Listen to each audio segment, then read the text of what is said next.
Good afternoon to you. It is Friday, May 9th at 3:36 p.m. Perfect time. Perfect time for a QuickCast. You're probably winding your day down, winding your week down. So why don't we talk a little bit about basketball? Let's talk a little bit about the upcoming non-conference basketball schedule. You guys asked for it, and you got it. I don't know if this analysis is going to be very deep. I'm going to be really honest, because there are a lot of things that are going to change in college basketball between now and the next, month or so, when players are official and they are coming back. They're going to stay in the draft, whatever. I don't know exactly when those dates are, but some things will change. Rankings will change, that sort of thing. I'm going to talk about it. But first, before I do it, let me thank our partners at Homefield Apparel. Head over to homefieldapparel.com. Right now, they've got a graduation pack, 30% off. It's better than the Boiled Sports code, so that would hurt us, meaning I think they check, how many times you guys enter Boiled 25 for 15% off. But right now, they have a 30% off, and check their Twitter feed if there's a code. I got an email for it, but I would highly suggest you do that. That's a great deal, 30% off, but it's only 6 items. It's the warm-up shirt and that classic sweater that one of you guys is going to buy me, and a couple other things, a hockey jersey. Some pretty cool stuff, though. Pretty nice, swanky stuff, as my dad would say. And also, when you're in Mackey Arena next November and December, and Purdue has just won a game in the non-conference, what are you gonna do? You're gonna head towards the fire station. When you go down there, you're probably gonna sprint. It's gonna be a little cool. You're gonna need to warm up a little bit. But you know where you're going to feel really warm? When you turn left at that fire station, go underneath those blue lights and AJ's, and it's going to be cozy in there. It's going to be TVs on the wall to watch the rest of the games that are going on. If you order a pint, you get a Boiled Sports magnet at the bottom of it. And then, of course, their staff is the best. They're the best of the best. Order some cheese curds. Order some pretzels. Order some mac and cheese bites. Order some corn dog nugs. Shoot, man. You could just eat appetizers and be happy. Appetizers and a brew, pretty good. But you're going to want to eat more because you're going to like that. You're going to get some burgers or some beef. That's burgers, beef, beer. AJ's, eataj's.com, AJ's by the fire station. Okay, so let's look at this schedule together, shall we? So I'll look at it, I'll talk through it, and then I'll see what you guys have to say, see if there's anything that's sticking out to you.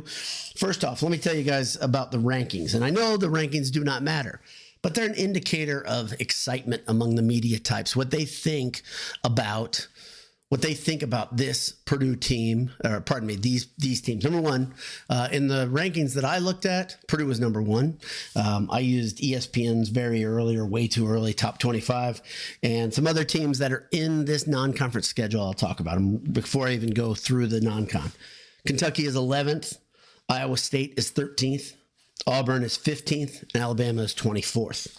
An interesting thing is Marquette's not in the rankings. I think that's one thing that might surprise some of you guys. And I think there's another one in there that might surprise people. They're not in the top 25. Do you think Marquette will not be good?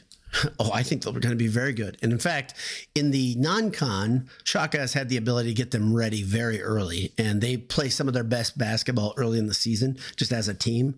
They tend to have problems at the end of the season under Shaka Smart where they're really not, they peak at the wrong time, is what I'm saying. So my whole point is they're going to be dialed in. So let's look at the schedule together after knowing what we know now about the rankings.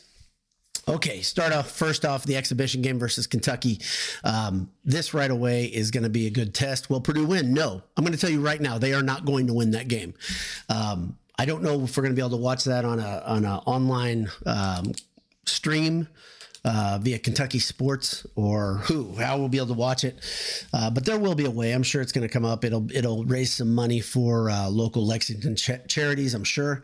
But what a great exhibition. What a great way to start. And if you know your Purdue basketball history, you know that Matt Painter does not care about exhibition games, and his record shows it. Matt Painter cares about exhibition games like Tony Dungy cared about preseason football games for the Colts when the Colts were absolutely at their prime.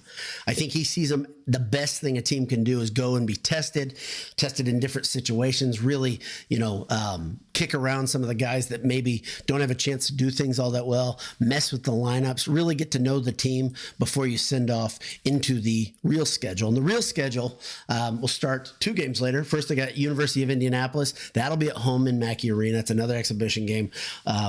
Historically, Purdue has not taken advantage of the lucrative exhibition game, if you will, the one that will draw a bunch of numbers and eyeballs and maybe gate revenue. I think UND it'll be sold out still. I don't know what Purdue does. I know many schools, they raise money for local charities, and I think Kentucky's doing that. I know that, was it Arkansas, right? Arkansas did that, and so there's another one. So I don't know exactly what Purdue's doing for that Indy game. I bet they're going to do whatever they've done before, because that one is not that exciting. I don't know if you're going to get additional revenue through an online stream from that. And I don't think it'll even be on BTN minus. So no need to worry about that. Then the real thing starts, and it starts with the Purple Aces of Evansville, November 4th. That's an interesting one because I don't think they played Evansville in a while. And then November 7th, again at home at Mackey, they'll play Oakland. And this one is interesting for me because that is a team that every year tests somebody in the preseason. Will they test Purdue? I kind of hope so. I kind of hope they've got that fight in them. Their coach is a fighter. Their lineup is always scrappy. They always have guys. They always have some dogs on that team, if I'm being real honest. It's a good program. So that's a good game. It's kind of a good ramp up from Evansville. And then you go to Tuscaloosa to play Alabama. And that's where it starts getting real. Like I said before, Alabama's 24th in the very early top 25. I think that's too low because I know they've got athletes. They got a lot of guys returning. They have a ton of key departures. Don't get me wrong, but they're still very, very talented roster. After that, maybe a little bit of a deep breath before Purdue goes to the Bahama event. They'll play Akron back at home. Akron is a team that historically not much of a tester. So we'll see what happens there. Maybe they got a guy on the team that can fight a bit. Purdue will be figuring things out at this point. Jacobson will be getting his legs under him. It should be fun to watch. And hopefully at this point, we've seen a little bit of the reason that so many, including myself, are very, very excited to see Omer Meyer. That's going to be fun to watch him grow up and grow into his role. And then Purdue will go to the Bahama event, which is not yet full. There are still, I was right. I talked about that the other day. There were only three teams in the event: Memphis, Wake Forest, and Purdue. And there'll be one more that is announced. So it's a small tournament. I don't know who that fourth team is going to be. I don't have an inside track. I haven't even heard anything about that, but they are going to fill that fourth spot with somebody. Hopefully it's a very, very tough program, one that Purdue will get to play, and it'll be a good test. After that, come back home, play Eastern Illinois, and then another game that is, it's going to be a ton of fun. Iowa State. This is part of a home and home, and Purdue gets to host first. So Iowa State, again, that's a 13th best team in America, according to ESPN. That's going to be one that's going to be a dogfight. Iowa State's defense is always good. Their coach wears really tight shirts, stuff that's very, very interesting that you don't get to see every day. Very tightest of golf shirts you can get. They're definitely mediums. And then after that, they're going to have Marquette come to Mackey Arena before going to taking the long trip to Indianapolis, where they play Auburn. Auburn is 15th in that ESPN poll that I talked about earlier. And then finally, Tommy Luce comes home, and Kent State plays Purdue on December 29th. So there's a gap in there. Let's see, where would that be? Yeah, there's a gap of a week between Marquette and Auburn. And I don't know. No, I know where the gap will be. So between Auburn, nope, that's Christmas. I don't know where the weird Big Ten games will be. My guess is they couldn't be on Christmas week. Maybe you guys know something that I don't. Very, very possible. If you've been around here a long time, you know there's lots that you know that I don't know. So, but those weird Big Ten games will probably be played before that December 29th game. I would bet it's between. Maybe they'll sandwich them in that week between Marquette and Auburn, and they'll be really in close succession. I don't know. Let's talk about it. How about that? We'll talk about it. How are you guys doing? I know there are a couple of you here. I appreciate you being here. And I'm surprised actually more of you guys aren't cutting work, and you've let me down if you're watching this on tape, but I do appreciate it. This is going to be an actual quick cast. That's my prediction right now. We're 10 minutes in. This is going to be an actual quick cast because the interaction looks like it's not going to be too deep, but it's like I always say, if we can't have many people, let's have the most high quality people here. And we start off with Chris Harder. How are you, Chris? Good to see you're here. And I can officially, I hope I can say this publicly. I'm going to say it. Congrats on the new little one. What a blessing. And we've had a couple of Boilermaker families that are growing. So excellent. Congrats, Chris. Billy Shank says, dang, live and on time for you. Congratulations, Billy.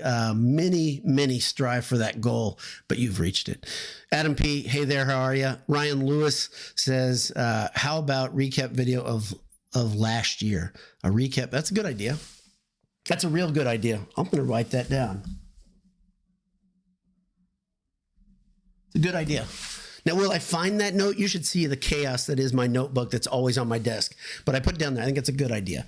So we're going to talk a little bit. I think as we look forward to the summer, we're going to talk about the roster. I'll break down each player. I think that's a good idea.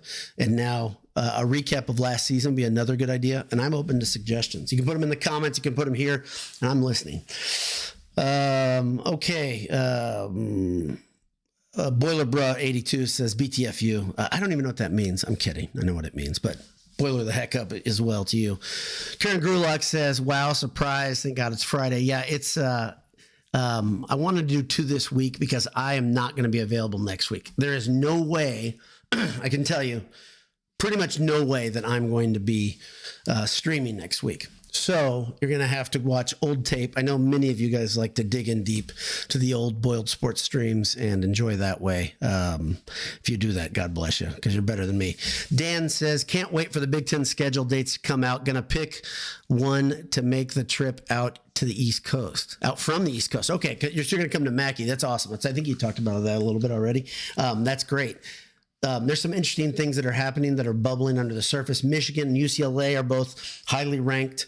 Of course, it's going to be interesting to see what IU does as they completely rebuild the roster, rebuild the program. That'll be a cool one. But the really one of the neatest things that I think is coming is the West Coast swing with USC and UCLA. That'll be announced. That could be really fun. UCLA and Michigan, I believe both of them can be affected by the NBA draft, depending upon who sticks in the draft and who decides to come back. So they could both get better. I probably won't get better. They're probably already pretty highly ranked. But I think UCLA actually could very much benefit by people leaving the draft. So we'll see. See if the bags of cash are good enough. Chris Harder says he's listening with you now. That is awesome. Brainwash him early, Chris. You know it's effective. My son is a case in point, and I think you're one of those cases in point, that when you brainwash your kids with Purdue goodness, eventually they too will be frustrated Boilermaker fans, and what's better than that? Justin Crone says, welcome from Fort Wayne. How are you, Justin? Thanks for checking in. Gavin McDonald says, I think Iowa State was really trying to get Clough. They were, but I can tell you what happened. So that game will be an interesting maybe. Also Colvin at Wake Forest. Yeah, the Colvin at Wake Forest one is a big one because that was by his own volition. He decided to head to a different gold and black team.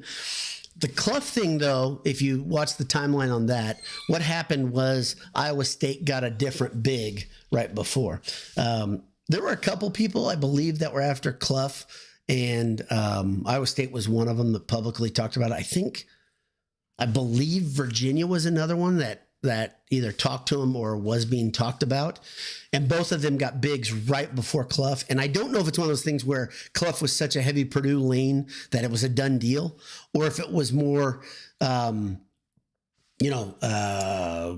these guys took the best person available at that point and they said they were going to verbal because they were kind of running for the same spot. Regardless, Clough and Iowa State, I believe he canceled his visit there because he decided he was coming to Purdue that day, or officially decided. I don't know the timeline. Maybe we'll know that one day. Jason D says, greetings from Uranus. That's awesome. I didn't even know you were there. So that's really good and comforting to know that you're Was it on Uranus? But it's really good. Thanks for checking in, Jason.